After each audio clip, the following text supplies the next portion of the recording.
How to disconnect Apple Watch from iPhone. In order to disconnect an Apple Watch from iPhone, you need to unpair them. So for that, open up your watch application on your iPhone. Next, you simply want to go ahead and click on all watches from the top left hand side corner of your screen.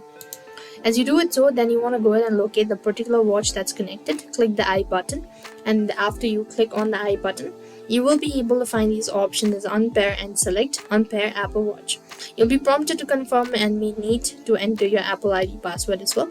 And that is basically how you'll be able to disconnect Apple Watch from iPhone.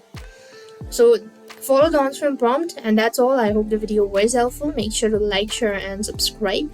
Thank you for watching. See you in the next video.